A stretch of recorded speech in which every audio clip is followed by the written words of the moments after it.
ప్రస్తుతము ప్రపంచములో నలుమూలల ఈ విమానాలు దుర్ఘటనకు లోనవడం. మొన్న అజర్బైజాన్కి సంబంధించిన ఒక విమానము, అలాగే సౌత్ కొరియాకు సంబంధించిన ఎయిర్లైన్స్ వాళ్ళు చాలా పెద్ద లెవెల్లో ఒక యాక్సిడెంట్, అలాగే కెనడాకు సంబంధించిన ఒక విమానము మీకు అగ్నికి ఆహుతి అవ్వడం. అంటే ఒక ఫైర్ యాక్సిడెంట్ ఏదో ఒక రకంగా వాళ్ళు ఆపగలిగారు.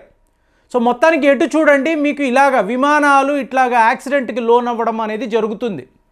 కానీ విచిత్రం ఏంటంటే దీని వెనుకంతా కూడా కారణముగా ఉండే ఒకే ఒక దేశము రష్యా.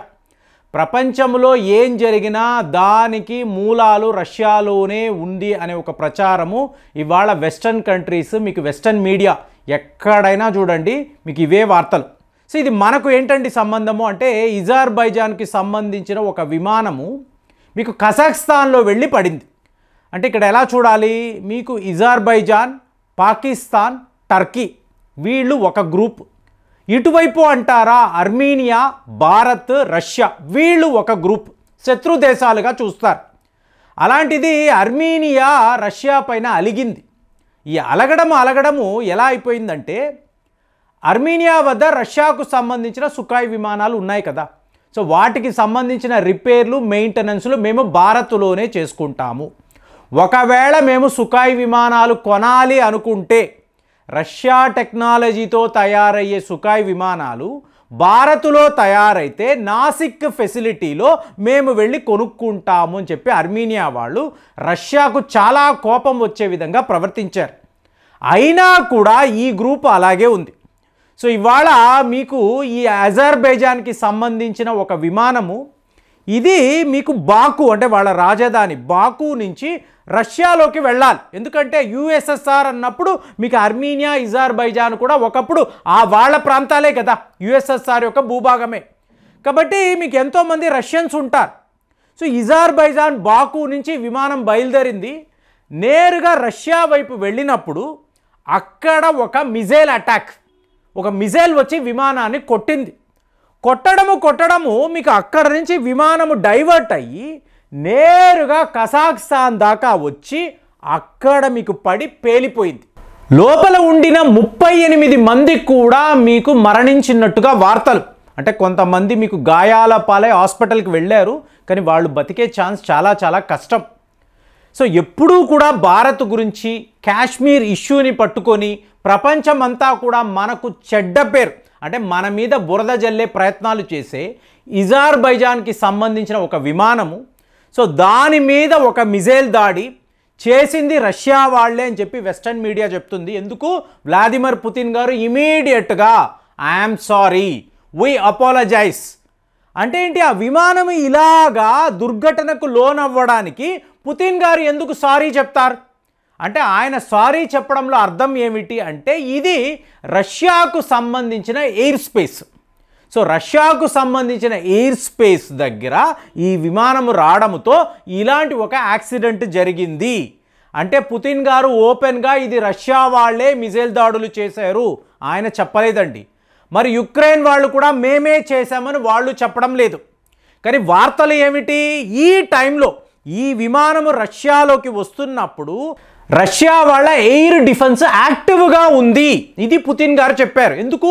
యుక్రెయిన్ వైపు నుంచి వస్తున్న మీకు డ్రోన్లు, యుక్రెయిన్ విపరీతంగా రష్యా పైన డ్రోన్లు వాడడము, వీళ్ళ గ్రామాలలో, నగరాలలో డ్రోన్ దాడులు చేయడము ఇదంతా జరుగుతుంది.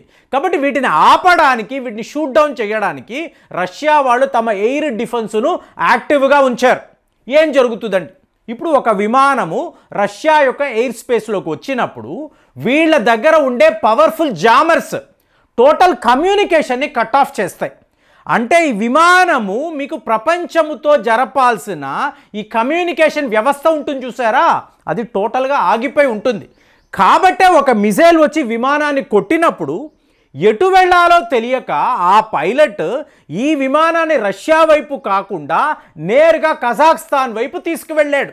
సంబంధమే లేని ఒక రూట్, ఎటు వెళ్ళాలో తెలియనప్పుడు ఎవరిని కమ్యూనికేట్ చేయాలి, ఎలాగో ఒక SOS పంపించాలి, ఏమీ లేదండి, నేరుగా వెళ్ళి కజాఖ్స్తాన్లో పడింది. సో దీని వెనుక రష్యానే ఉంది. రష్యా మిజైలే ఇలాగా ఈ విమానాన్ని కొట్టింది కాబట్టే ఈ విమానం కుప్పకూలిపోయిందని చెప్పి ఇవాళ వార్తలు. కానీ ఇంకొక వైపు మీరు వార్త చూశారు అనుకోండి, నాటోకు సంబంధించిన అతిపెద్ద ట్యాంక్ మీకు అబ్రామ్స్ అని అంటారు. ఈ అబ్రామ్స్ని రష్యా వాళ్ళు పట్టుకున్నారు. అంటే ప్రతిదానికి రష్యానే కారణం అంటున్నారు కదా. ఇవాళ యుక్రెయిన్ యుద్ధములో మీకు నాటోకు సంబంధించిన ఆయుధాలు మీకు అక్కడ దాకా వచ్చినప్పుడు, అంటే యుద్ధ క్షేత్రము దాకా వచ్చినప్పుడు ఎవరు ఏమైనా చెయ్యవచ్చు. యుక్రెయిన్ వాళ్ళే ఇలాంటి ఒక మిజైల్ను వాడి రష్యా వాళ్ళే పని చేశారని కూడా చెప్పొచ్చు కదా. ఎందుకు? అమెరికా యొక్క ద మోస్ట్ పవర్ఫుల్ ట్యాంక్ అది మీకు అక్కడ యుక్రెయిన్ యుద్ధంలో ఉంది. రష్యా వాళ్ళు పట్టుకున్నారు. లోపల ఉండే సైనికులు ఏమైపోయారో ఎవరికి తెలియదు. కానీ చూడండి, నాటో దళాలకు సంబంధించిన ఒక యుద్ధ వాహనము యుక్రెయిన్లో మాకు దొరికింది అంటే నాటో డైరెక్ట్గా మాతో యుద్ధానికి వచ్చారు కాబట్టి మేము నాటోను కూడా విడిచిపెట్టాము అని చెప్పి రష్యా వాళ్ళు చెప్తున్నారు. అంటే ఇది ఎలా అయిపోయింది అంటే, మీకు అజర్బైజాన్ నుంచి వచ్చిన విమానం కూలిపోవడానికి రష్యా వాళ్ళే కారణము. అలాగే మొన్నటికి మొన్న సిరియా వైపు నుంచి హూదీస్ ప్రయోగించిన హైపర్సోనిక్ మిజైల్స్ రష్యా వాళ్ళదే. అలాగే ఇజ్రాయెల్ వాళ్ళు ఈ వెపన్స్ డిపోని ధ్వంసం చేశారు చూసారా. లోపల మీకు వెతికితే బోల్డ్ అని రష్యా ఆయుధాలు. అంటే రష్యా మళ్ళీ సిరియాలోకి వస్తుంది, వచ్చి వాళ్ళు ఈరాన్తో కలిసి అక్కడ ఉండే తీవ్రవాదుల మీద ఒక యుద్ధము ప్రకటిస్తారు. ఇది మీకు వార్త అన్నప్పుడు ఇజ్రాయెల్ వాళ్ళకి హెడేక్. మళ్ళీ రష్యా రావడం ఏమిటి అంటే, ప్రపంచంలో ఎక్కడ ఏం జరిగినా ఇవాళ రష్యానే టార్గెట్గా ఉంది అని చెప్పి అందరూ మాట్లాడుతున్నారు. కానీ ఇక్కడ మన శత్రు దేశము అజర్బైజాన్కి సంబంధించిన ఒక విమానాన్ని రష్యా వాళ్ళు ఇలా మిసైల్ దాడి చేసి కూల్చారు. ఇది సివిలియన్ విమానమే, లోపల చనిపోయిన వాళ్ళు పౌరులు. కానీ అర్మీనియాకు భారత్కి మాత్రము రష్యా వాళ్ళు మా వైపే ఉన్నారు, వాళ్ళు మా శత్రు విమానము అజర్బైజాన్కి సంబంధించిన దాన్ని వాళ్ళు ఇలాగా కూల్చారు అన్నట్టుగా ఇక్కడ మీకు వార్తలు.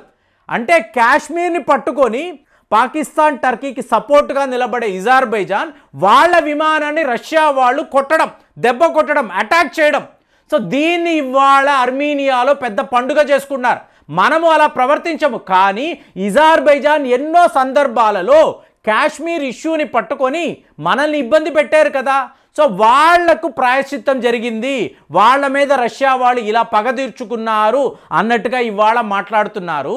మరి మీరు చెప్పండి, ప్రపంచంలో ఎక్కడ ఏం జరిగినా కూడా సౌత్ కొరియాలో ఒక విమానము మీకు యాక్సిడెంట్కి లోనయ్యింది, దీనికి వెనుక రష్యా వాళ్ళు ఉన్నారా? కెనడాలో ఒక ఫైర్ యాక్సిడెంట్, ఇది కూడా రష్యా వాళ్ళే చేయించారా? మీకు అలాగే అమెరికా వాడి అబ్రామ్స్ని కూడా రష్యా వాళ్ళు పట్టుకున్నారు కదా, లోపల ఉండే సైనికులు ఏమైపోయారు, ఇది కూడా రష్యా. అంటే ఏం జరిగినా కూడా రష్యా అనేదే ఇవాళ వీళ్ళు మాట్లాడుతున్నారు.